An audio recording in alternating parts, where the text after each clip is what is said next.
Un saluto agli amici di Friuli TV, ci troviamo a Cormons al Jazz and Wine, primo anno di compleanno 365 giorni dopo.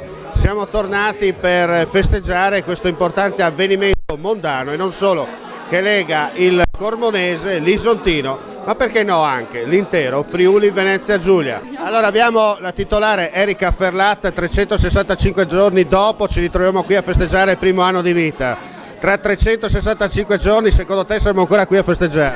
Saremo ancora qua a festeggiare un altro anno insieme, sicuramente.